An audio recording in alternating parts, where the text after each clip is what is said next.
Hello, bonnet heads. I am Pamela Bobb, your host, and I'm here with the wonderful Dean Butler and Allison Arngrim. How are you guys? Good. Fabulous. Good. I'm so happy to be here with you. Well, I'm so excited your camera's working. Well, don't speak too soon. Okay.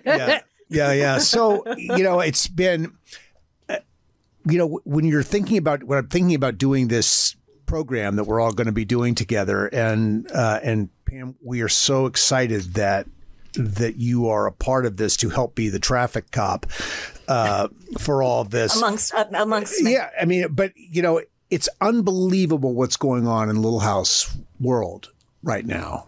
Here we are. We have just we've just kicked into the 50th anniversary year. And our event in Simi Valley is just in an intense level of pre-production right now to get it all ready. And bananas. Yeah. It's so exciting seeing it on social media, the steps, Yeah. No, it's like really been. The church is up. Yeah, well, the church is painted. We installed at in December before the end of the year, we installed the bank facade at Big Sky with a Mr. Sprague's place. Yeah, so yeah, and we have to do some adjustment to the way that the bank is installed because there is a concern. It's so interesting how the insurance issues at Big Sky are pretty dramatic. Well, these things are 15 feet high and about 12 to 15 feet wide, and they are held in place by these steel jacks that are like these triangulated things. They're for sets. It's like a set. Yeah. And then we put in guide wires because the wind up there can be like, 70 miles an hour blowing through there at times. So we put these guide wires up, but the ranch came back to us and said, we have to eliminate the guide wires because we have people who trespass in here all the time. And there's going to be someone on a motorcycle that's going to speed by this thing and get hung up. And even though they're trespassing, they'll sue us if it happens, which is just sort of outrageous. So we have to change the way we install. Okay, even if someone's you don't want to just clothesline a guy because he rode his bike through. That we did, obviously. No, of course we don't want to do that. Also, wildlife. There's wild animals still out there, and I have visions of foxes and coyotes eating the wires. But I think the most important question is: are you going to blow it all up when the event? We will absolutely not be doing that. Oh, good. No.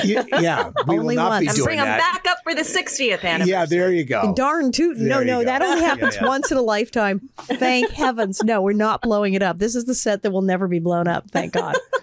Yeah, no, exactly. It may peel after a time. It may get a little rotten if the wind. We'll fix them.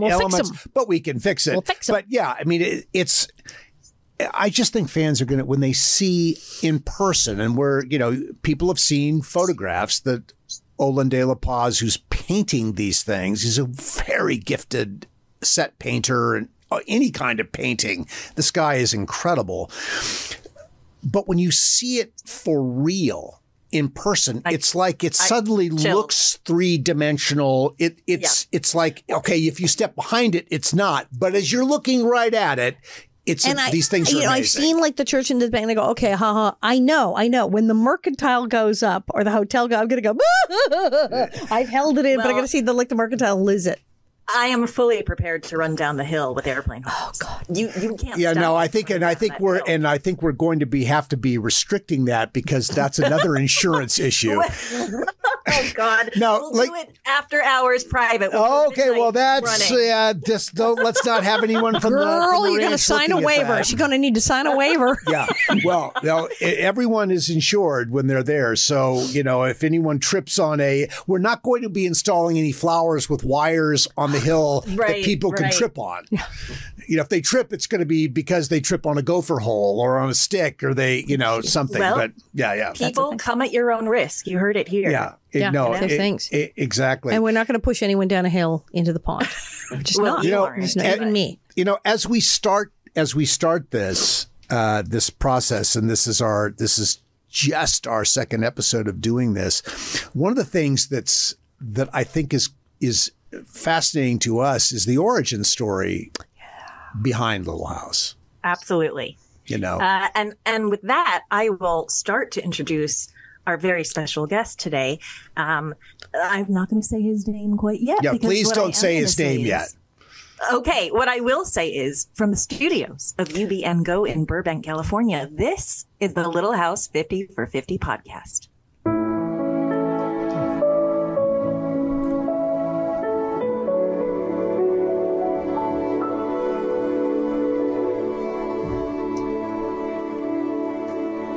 I love that music.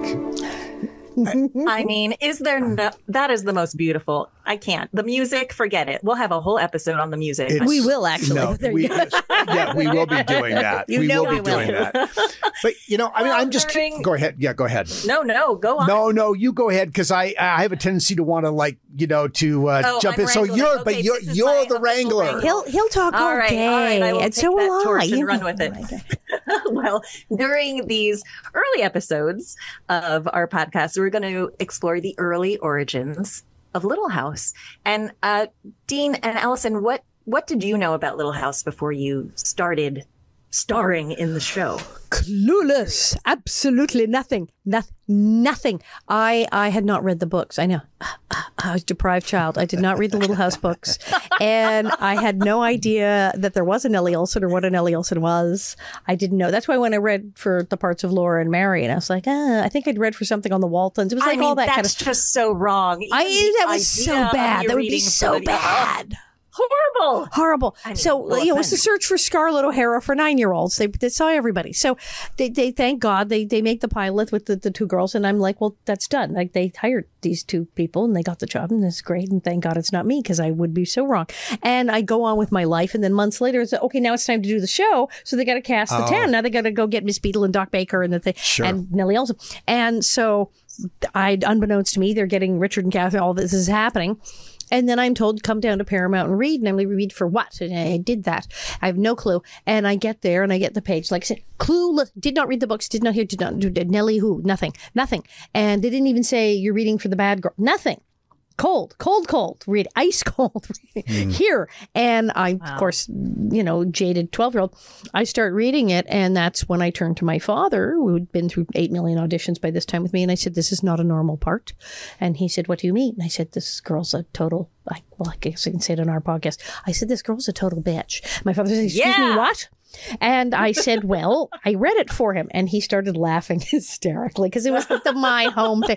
He said, okay, I don't want you to rehearse it again. I want you to do it just like that. I don't want you to think about it. He said, put the pages face down. I didn't even want you to look at them. Don't look at them. You go in, you do it exactly like that. I went, okay. And I did. And well, Kent and Michael and Tripp, they were all there, and they lost their tiny little minds laughing.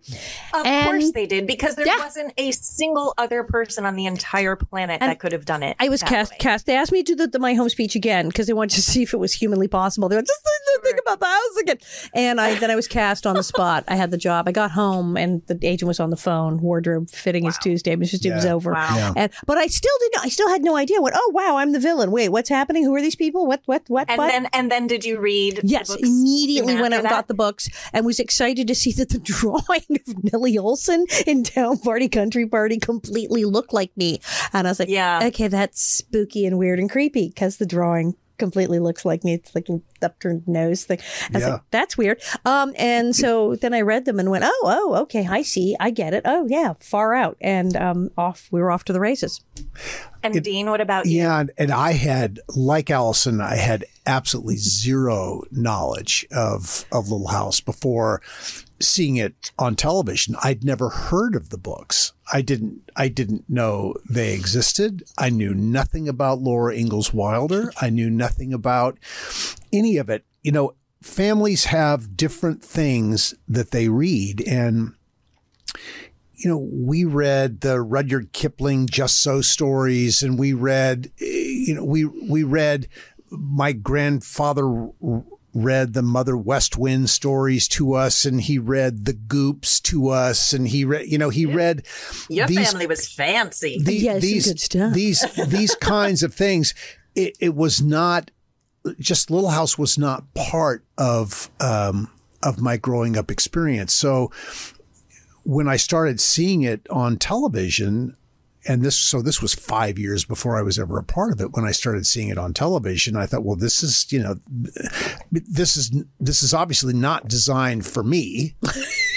I'm thinking this. I'm not the target audience. I'm not the target audience. I'm not the target audience. At 20. Little did you know. Yeah, no, right, exactly. But Monday nights, Monday nights I'm watching ABC at 6:00 on the West Coast for a football game, and there was no way in the second half I was going to be flipping around the television to watch Little House. And then I was off in college, and it was the same story. I wasn't watching anything on television at 8:00 at night during my college years. So it really came as Little House came as this incredible surprise. And when after I actually got the show, I always remember this when I went to Michael and said, are there things that you advise me to read to really be in sync with what you're doing? And anybody who knew Michael will get this when I tell you that he just looked at me stone cold in the face. He said, the only thing you need to read is what I write. Period. And if you read what I write and do what I write, everything's going to be fine. Wow. So, so again, I didn't really seriously invest in the Little House books until after we were done. But I get what he was saying. I get what he was saying because of course. He knew he'd already caught in flack for it. Well, you've kind of diverged from the books in her life. Yes. Well, we have certainly by that point when you came in. So he's like, okay, if you can read the books if you want, it may be confusing at this point because. Or he just didn't want him to argue with him and say, actually. Oh, in the book on page 12. Oh, God. Right? It's like we've gone so far afield. This is the story we're doing now. Right. No, so don't muddy the water. Just read the thing. Fantasy. Yeah. So now I think we want to go. I'm really interested to go back and let's go back and look at from the perspective of our guest, who is incredibly knowledgeable. And Pam, why don't you quickly introduce our guest today, who can talk to us about the origins of Little House and all kinds of connections to this that he has. Yes, our wonderful guest today is Chris Czajka. And who is Chris Czajka? Who is Chris Czajka? Yeah. Chris Czajka, do you want to introduce yourself? Hi, Chris. Sure. Hi, Chris. We all know him. We all know him. Who are you? Hi, Happy anniversary. It's really such a pleasure and such an honor for me to be here and to be talking on this really momentous occasion. My name is Chris Czajka. I am quite literally almost a lifelong Little House fan. I have kind of a really deep and scary knowledge of Laura Ingalls Wilder and the Little House books, which is a really fun party trick, but it's also informed my professional life kind of through my adult life. I've had the ability to kind of work on Little House related projects. My day job is that I work for the PBS station in New York City, WNET. Channel 13 for all Channel 13 for all you New Yorkers. Early in my career at WNET, I was a historical consultant for the PBS series Frontier House, which was love that. Little House meets Survivor. I would watch it. I just need to interrupt for a second because if Frontier House. If our podcast listeners do not know about Frontier House, you have got to watch this series. They'll be jealous. Is it streamable on PBS now, Chris? Can you get it? It is. If you are a member of your local PBS station, you can access it on Passport. Yes. Yeah, so I got to be a historical consultant on that, literally because when they were starting to prepare the series, my boss at the time, said to the production team, she said, there's this lunatic who works in my department who knows everything there is to know about westward expansion and homesteading because of the Little House books. So I worked on that show. I was actually the Laura Ingalls Wilder historical consultant for Little House on the Prairie, the musical, which toured the country back in 2009 and 2010. Right. So that was a lot of fun. I had a few friends in that production. Yeah. Did you? All about it. She's a Broadway girl. She sure did. Sure. Who are you? I'm sorry, just Pam, quickly. Who are your friends? Kevin Massey is a friend of mine. Love Kevin. I knew Jessica. I knew Kate. Manzo. Kevin was wonderful on the show. He really was. Yeah. He was great. Wonderful guy. Shout out to Kevin Massey. And then the big one is I was a producer, and it was actually, I presented the idea that eventually became the American Masters documentary, Laura Ingalls Wilder, Prairie to Page, which premiered on PBS back in December of 2020. Yay. So, Laura, starting in childhood, I wanted to learn everything I could about Laura Ingalls Wilder and Little House. But I am of the breed, and there are many of us out there who can appreciate both the books and the TV series in equal measure. I go both ways. So, both ways. Yeah, so I am a hybrid. So is that how it started for you then? I mean, in school reading the books. Take us back to that beginning for you. The very beginning was when I was in first grade.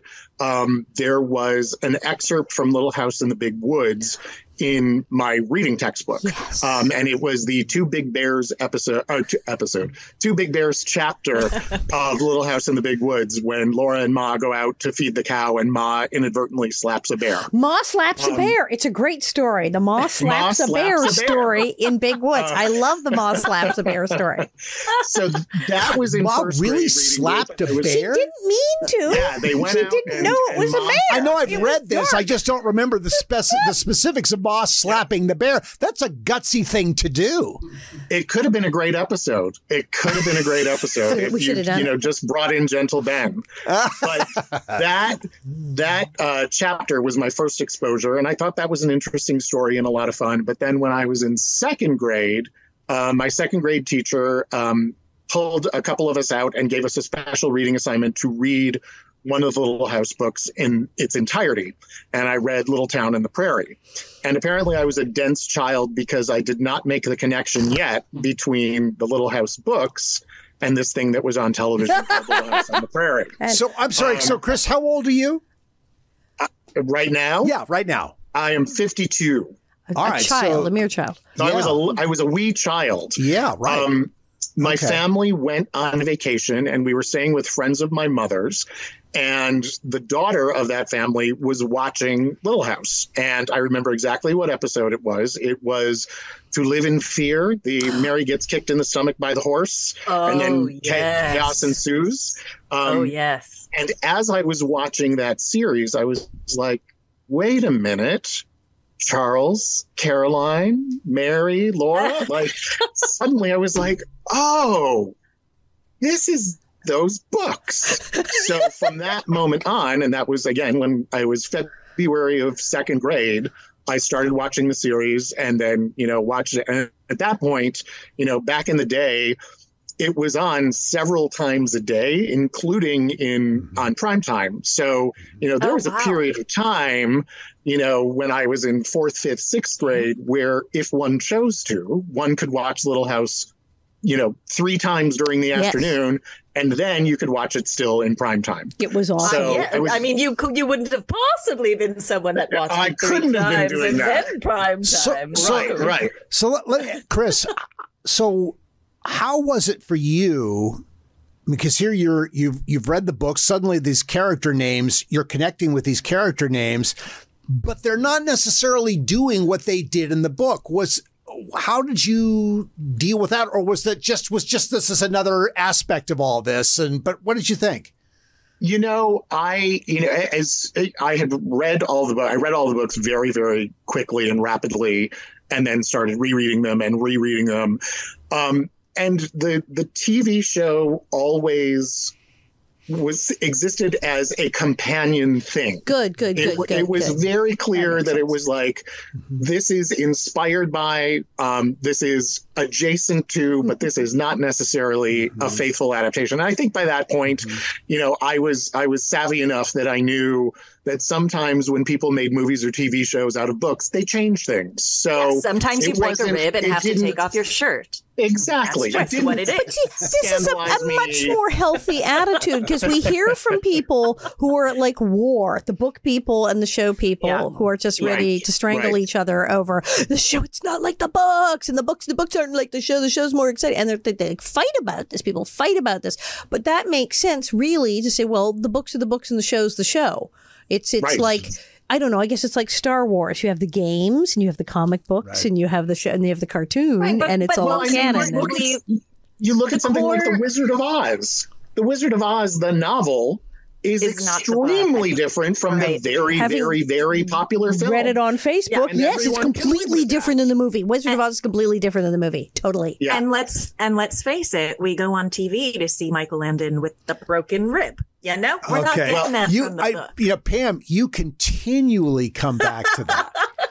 I sense a little bit of obsession over the physicality of Mr. Landon. He looked it's so really funny, good, man. As a child, I recognized how beautiful he was in every aspect, emotionally beautiful as well as physically beautiful. But he was my pa as a kid. So it never sort of crossed the line. But as an adult watching the shows, it's like, dear God, the man knew exactly what he was doing. He knew he needed to break a rib, right? Because the viewers were watching. And again, the TV people versus the book people. I mean, I'm a little scared to say this, but I'm the TV person. I'm much more the TV person than the book person. And part of that is because there's the books are so gentle. And I think that in the TV show, the core quality is that gentleness, right? But it's television. It has to be entertainment of some sort. So there has to be a heightened something for us to want to tune in every day. If it was just pie making for an hour, we wouldn't be tuning in. Yeah, so exactly. So I know I'm zoning in on Michael Landon being shirtless, and it's just to prove the point of, there's that sort of heightened, maybe not realism that a TV show would have as opposed to the books would have. Well, and I remember reading an interview with Michael after I was in second grade, where he said, I can't film, 9 pages of Caroline Ingalls baking a cake. Yeah.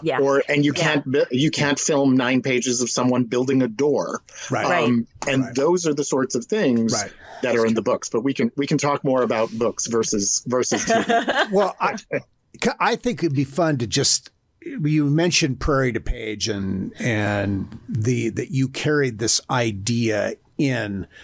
So what this came out of, you've read the books as a child, you've watched the series from coverage. Now you've done Frontier House.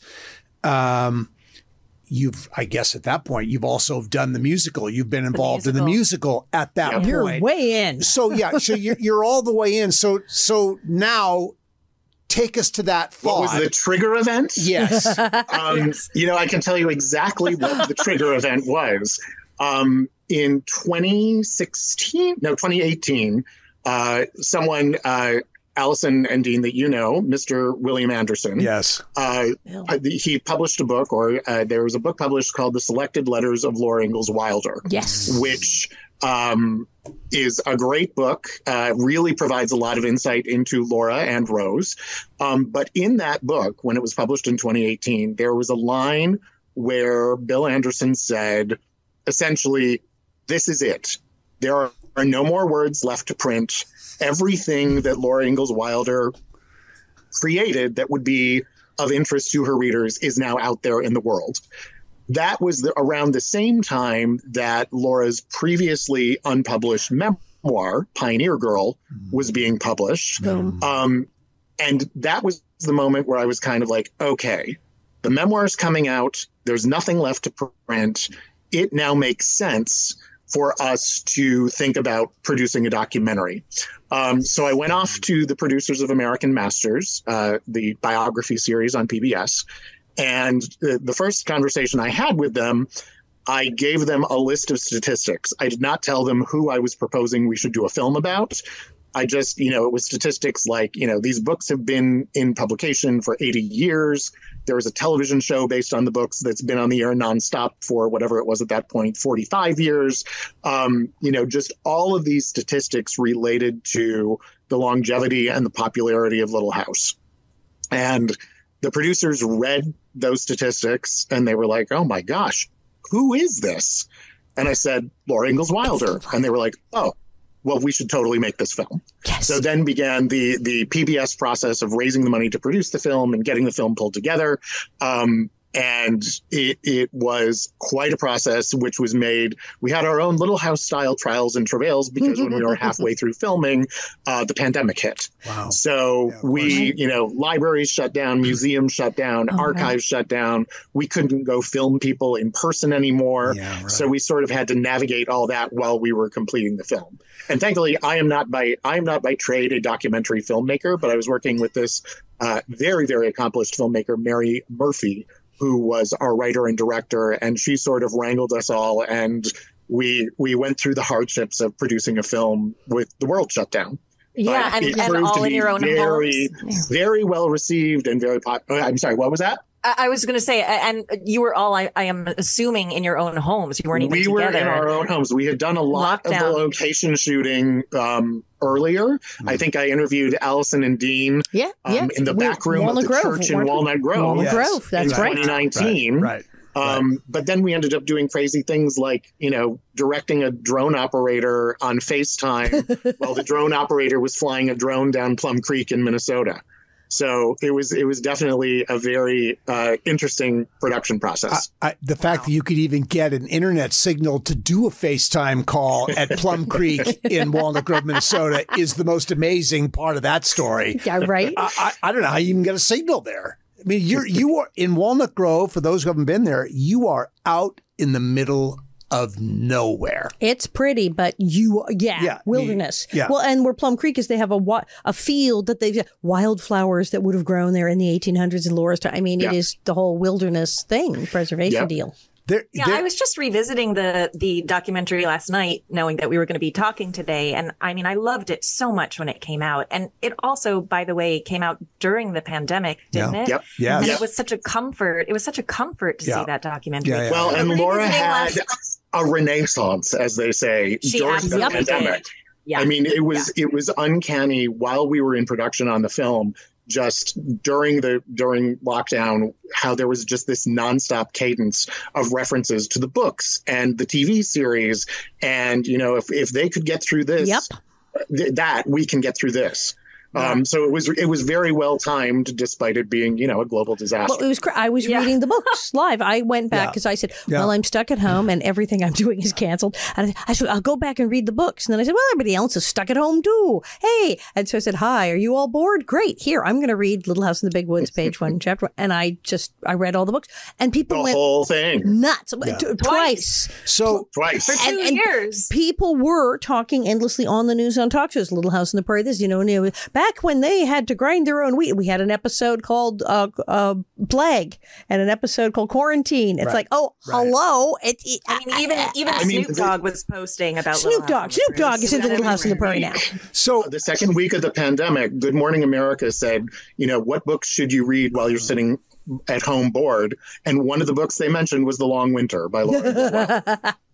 Fantastic. So simultaneously, I released my series Living on a Prairie during the pandemic too, and that ended up being just this sort of comforting weekly group gathering of Little House, Living on a Prairie, then the documentary, then Allison reading, then Dean would come on and do a special read. You were my best guest reader. You were my best guest reader because some people were intimidated and said, I got to tape it. No, you went live. You went live with Long Winter. So, no, and Pam, of course, that's where we met you. Yeah. Through Living on a Prairie. Allison and I, Chris, met you in that library. I mean, we talked to you on the phone, but we put face to face with you in that back room in the church in Walnut Grove. Pa's bell is ringing in the steeple. So now I have a question for Chris, because okay, so you're so in deep into dealing with the musical, of people's fascination for the show. So when you were doing the Frontier House or the 1800 Survivor, we were calling, and I would watch that show, and of course I said I would laugh because I got to go home at the end of the day and was getting paid, and these people voluntarily put it. So the people who came to that show and said, yes, I'd like to sign off, and I'd like to spend, they spend weeks, months in that thing? They spent the a long summer. A whole summer. Wasn't it 3 months? Living in 1800s conditions. I'm going to wear the clothes. I'm going to take away my makeup, my deodorant, all my favorite things. One of the couples got married. Yeah, no TV, no radio, no nothing. I'm going to do this thing. How many would you say, from what you know, did it because they were somehow weirdly fascinated by the TV show Little House on the Prairie, and this set them off? Well, there's a very brief snippet where actually the woman who got married, you see her after they've gotten married, you see her running down the hill doing bird wings. So there was definitely, there was some influence there, I think. But the thing that I always, when that show was originally on, and social media was in, there were internet chat boards where people were talking about shows, and people were like, I could do this. I could do this better than these people are doing it. I could go live under those circumstances. And the thing that I always come back to is the people who actually tried to do it during the actual time period. Yeah. Half of them failed. They couldn't do it. The actual people couldn't do it. Going out west in the 1870s, 1880s, and trying to succeed at doing that, half the people who tried to do it did not succeed. They went home. People don't really. Homesteaders went home. Difficult. Yeah. People who went out west, if they didn't die tragically, they went home. People went back east, said this is a terrible idea, and got back in the wagon. If they've survived it, which is why Frontier House is such a perfect companion to Little House on the Prairie, whether it's the TV show or the books, because it puts that history into actual perspective, right? It's one thing we can read about in the book, we can see it on the series, but until you're actually seeing these people and what it actually entails and how difficult I mean, my God, just chopping enough wood to last you it's constant through the winter. Doing hay twists in the long winter to keep from, your hands, what's happening to your hands doing these hay twists? It was not a pleasant life. I mean, yes, there was calico and butter churns, but it was also like, I got to keep working really, really hard so I don't starve to death. Yeah, it was all day long was, how do I not freeze to death? How do I not starve to death? That was pretty much it the whole day. So let me ask a quick question. We've got it because we are pushing on the clock here. Yeah. Chris, before we take one quick little break and move on to our next segment, does Laura get her, in your estimation, and you're in a good position to answer this, does Laura get her creative due in the world? Yeah, I mean, the one thing that she definitely has is brand recognition. People who have never read the Little House books, people who only vaguely know who Laura Ingalls Wilder is. You say Little House on the Prairie, and most people have some sort of, mental association and image of what that means. Target comes out with a line of calico dresses, and immediately everyone's like, oh, they're Little House on the Prairie dresses. So it's sort of come into the popular consciousness. I think Laura, as a writer and an American author, something that's interesting is if you think about writers like Louisa May Alcott or Mark Twain, they have been sort of studied by scholars and critics for decades and decades and decades and decades. Laura Ingalls Wilder scholarship and criticism, while it sort of started in the 70s, it really kicked into high gear in the mid 90s. So it wasn't until the mid 90s that she sort of became, scrutinized as an important American writer. I think there's been a stigma about children's literature. But I think it wasn't until, in the grand scheme of things, relatively recently, that she started to be looked at and examined as an important American writer, not just because of the quality of the fiction that she wrote, but because of the historical story that she was telling. Fantastic. Thank you very much for that, Chris. Let's take a quick little break and we'll be right back.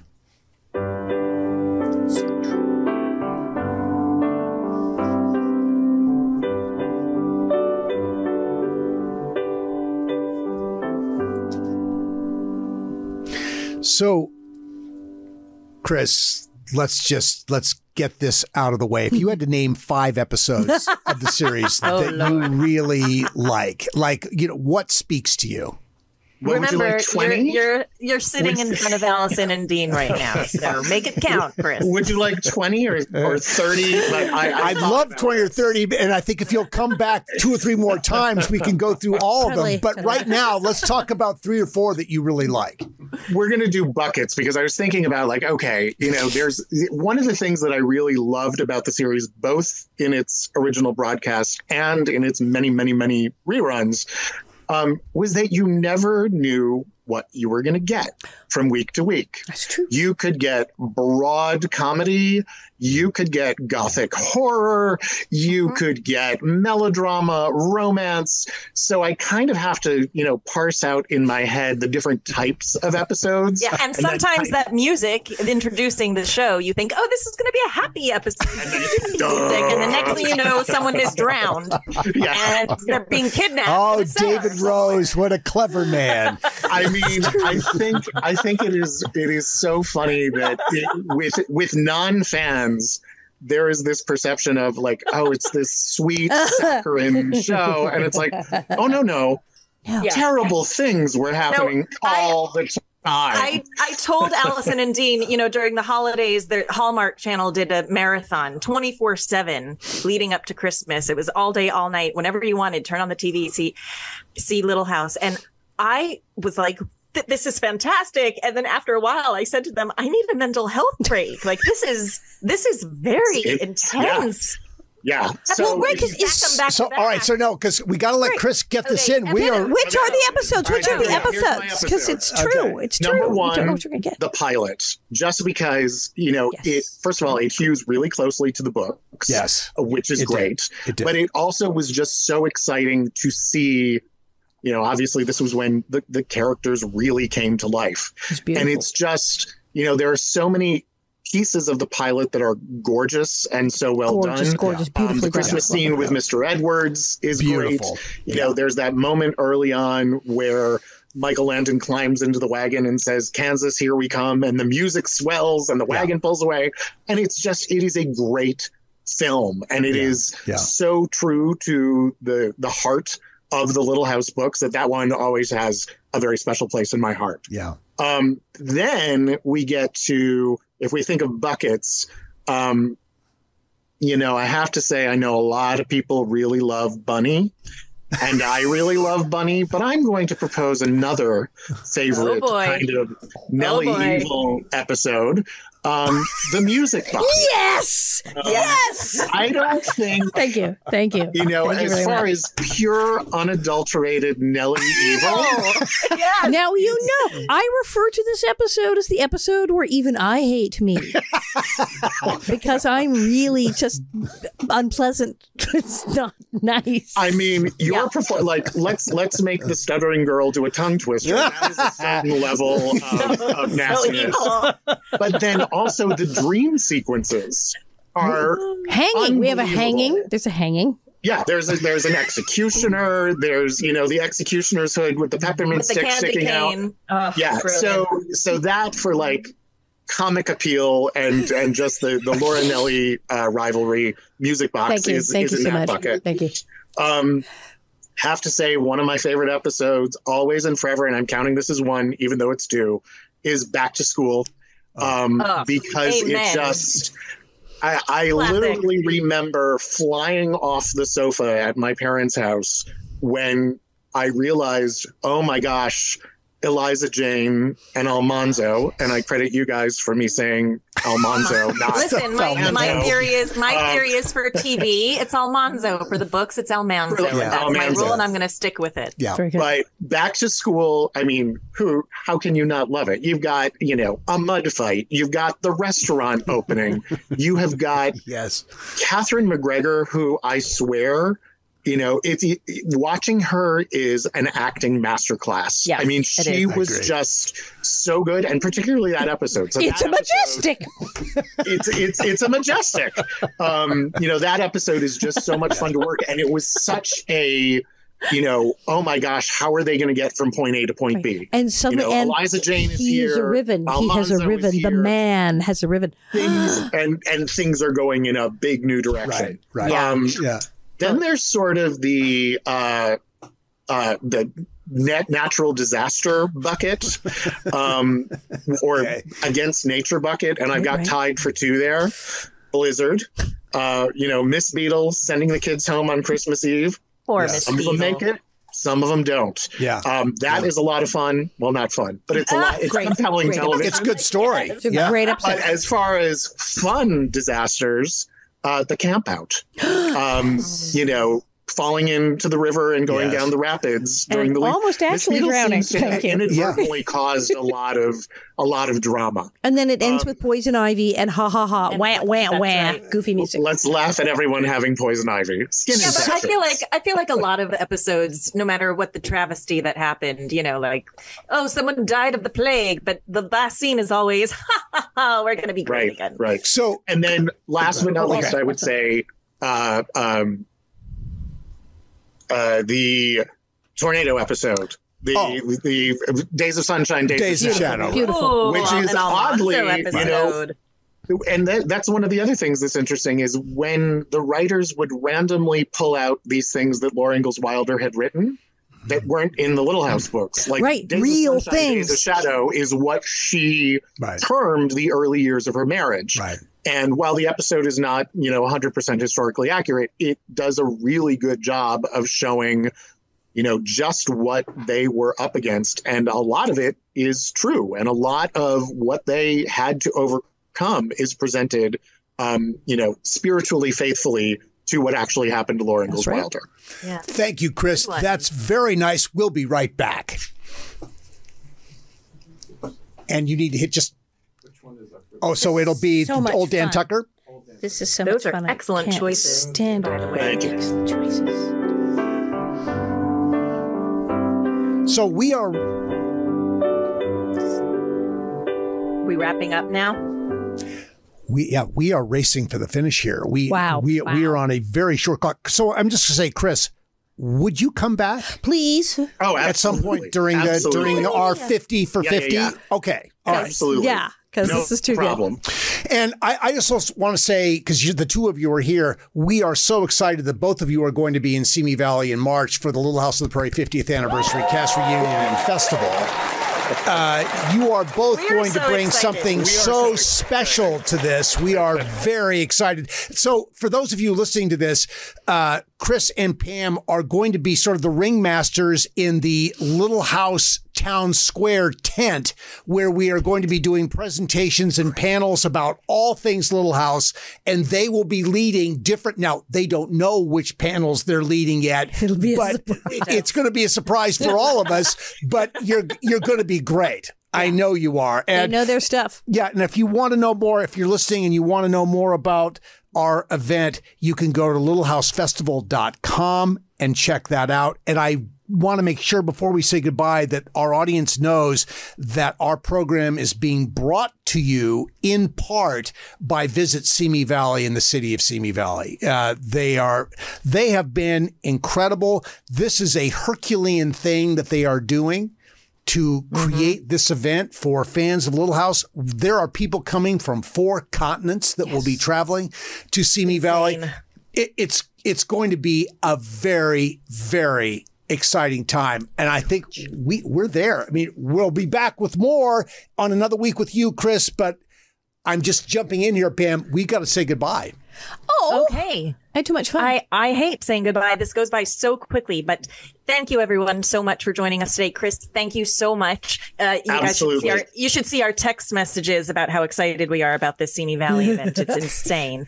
And we'll see you in March, everybody. Well, you see, yes, in Fishbake, you're going to see, but you will be here next time. Yep. Next time. Thank you guys so much. And